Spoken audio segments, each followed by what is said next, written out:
नमस्कार मेरे आत्मीय दर्शकों। आज मैं आपको समय के उस पार एक ऐसी यात्रा पर ले जाने वाली हूँ जहाँ आस्था की पराकाष्ठा और मानवता का सर्वोच्च शिखर आपस में मिलते हैं।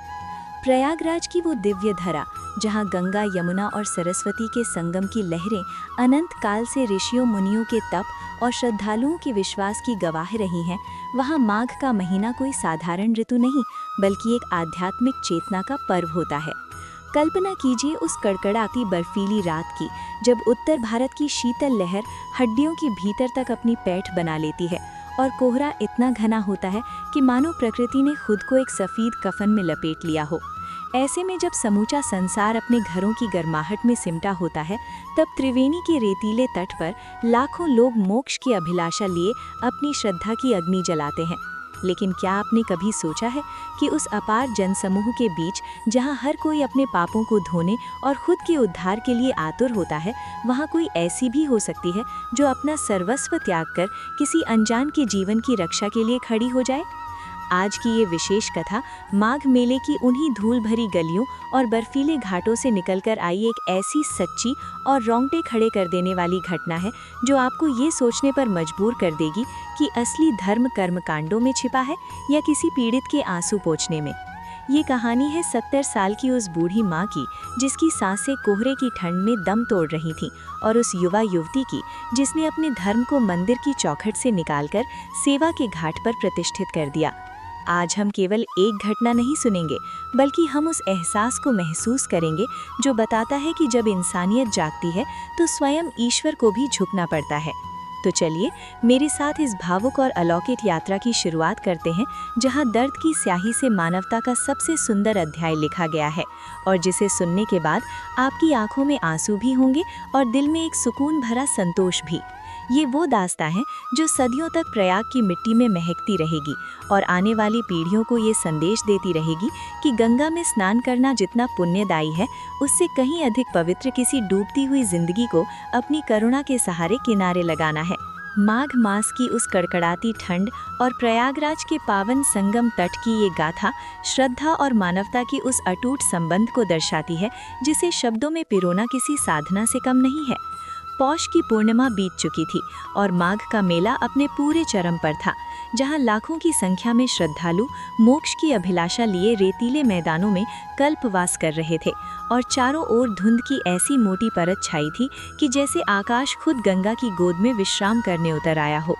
इसी विशाल जनसमूह के एक कोने में 70 वर्ष की वृद्धा सुशीला देवी अपने गांव के जत्थे के साथ संगम की ओर बढ़ रही थीं। लेकिन नियति को कुछ और ही मंजूर था, क्योंकि शाम की भव्य आरती के समय जब हजारों दिए गंगा की लहरों पर एक स्वर्ण मुकुट की भांति तैर रहे थे और शंख ध्वनि से पूरा ब्रह्मांड गूंजायमान था, तभी अचानक उमड़ी भीड़ के एक जबरदस्त रेले में सुशीला देवी का हाथ उनके बेटे की उंगली से छूट गया। देखते ही देखते कोहरे की गहरी चादर ने उन्हें अपनों से दूर कर दिया और वे उस विशाल जनसमूह में एक सूखे तिनके की भांति भटकने लगी, जहां हर चेहरा अनजाना था और हर पुकार शोर में विलीन हो रही थी।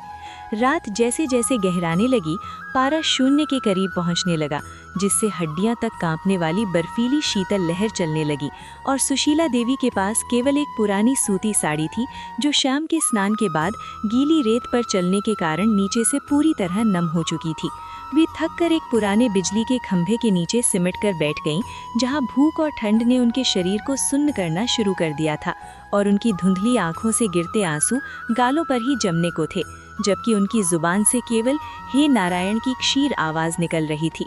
ठीक उसी समय आर्या नाम की एक युवती, जो शहर से वहां केवल फोटोग्राफी के शौक के कारण आई थी, अपनी टीम से रास्ता भटककर एक सुनसान शॉर्टकट से निकल रही थी और तभी उसकी नज़र उस अंधेरे कोने में पड़ी जहां साक्षात मौत और जीवन के बीच एक वृद्धा मौन संघर्ष कर रही थी। आर्या ने देखा कि सुशीला देवी की सांसें बहुत धीमी और उखड़ रही हैं और उनका शरीर पीला पड़ चुका है, तो उसने तुरंत अपना लाखों का कैमरा बैग एक तरफ फेंका और बिना एक क्षण गवाए अपना कीमती थर्मल जैकेट और ऊनी मफलर उतारकर अम्मा के ऊपर लपेट दिया।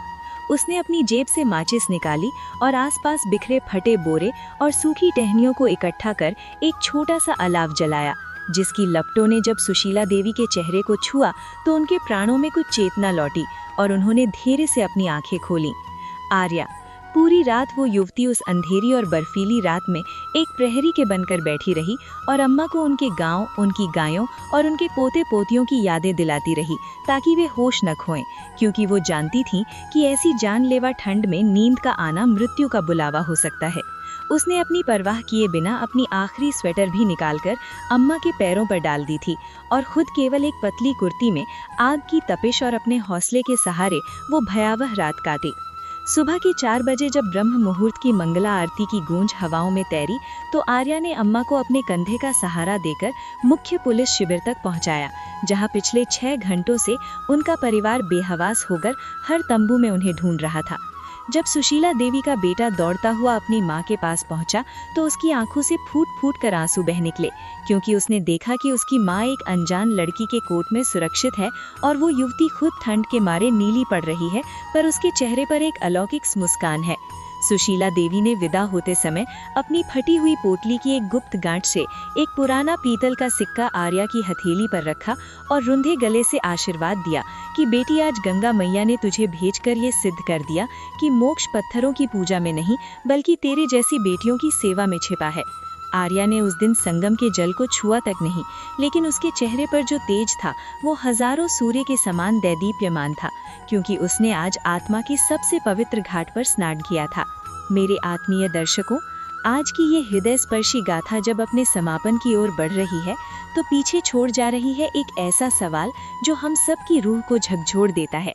प्रयाग की वो कड़कड़ाती रात और उस कोहरे के पीछे छिपी ये घटना हमें उस शाश्वत सत्य का साक्षात्कार कराती है जिसे हम अक्सर दुनिया की चकाचौंध और धार्मिक आडंबरों की भीड़ में कहीं पीछे छोड़ देते हैं। हम अक्सर गंगा की लहरों में मोक्ष की तलाश करते हैं। हम हजारों मील का सफर तय करते हैं ताकि उन पवित्र धाराओं को छूकर अपने पापों से मुक्ति पा सकें। लेकिन क्या वास्तव में मोक्ष केवल उस जल के स्पर्श में है, या फिर उस मोक्ष का असली द्वार किसी पीड़ित के बहते हुए आंसुओं को पोंछने और किसी ठिठुरती हुई जिंदगी को अपनी ममता की गर्माहट देने में छिपा है? आर्या ने उस बर्फीली रात में जो मिसाल पेश की वो केवल एक वृद्ध माँ की सहायता भर नहीं थी, वो एक साक्षात प्रमाण था कि मानवता आज भी जीवित है और वो किसी भी मंदिर की मूर्ति से अधिक जीवंत है। उस रात आर्या ने संगम के जल में डुबकी तो नहीं लगाई, लेकिन उसने अपने निस्वार्थ त्याग और करुणा से अपनी आत्मा को उस पावन जल से भी अधिक निर्मल और पवित्र कर लिया। सुशीला देवी के कांपते हाथों से मिला वो आशीर्वाद और वो छोटा सा पीतल का सिक्का दुनिया की तमाम धन दौलत और स्वर्ण पदकों से कहीं अधिक कीमती था, क्योंकि उस सिक्के में एक माँ का असीम प्रेम, उसकी दुआएं और ब्रह्मांड की वो दिव्य ऊर्जा बसी थी जो केवल सच्चे कर्म से ही प्राप्त हो सकती है।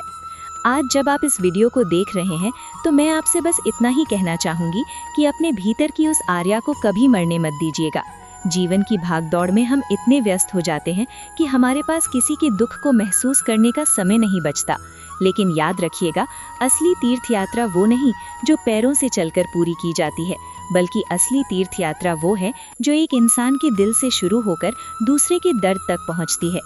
ईश्वर हमें उन पत्थरों में मिले या ना मिले, पर वो किसी मजबूर की आंखों में, किसी भूखे की पुकार में और किसी बेसहारा की उम्मीद में जरूर मिलता है। यदि आज की ये सच्ची और अलौकिक गाथा ने आपके हृदय के किसी भी तार को छुआ हो, यदि आपकी आंखों के कोने इस ममतामयी मिलन को देख नम हुए हों, तो इसे केवल एक वीडियो समझकर मत छोड़िएगा। इसे अपने जीवन का एक संकल्प बनाइएगा कि जब भी अवसर मिले आप भी किसी के जीवन में उम्मीद का दिया जलाएंगे, क्योंकि इस संसार का सबसे बड़ा पुण्य केवल और केवल सेवा है। और अंत में जब हम इस नश्वर संसार को छोड़कर जाएंगे तो हमारे साथ हमारी डिग्रियां, हमारा पद या हमारा पैसा नहीं जाएगा। हमारे साथ जाएंगी तो बस वे अनमोल दुआएं जो हमने निस्वार्थ भाव से कमाई होंगी।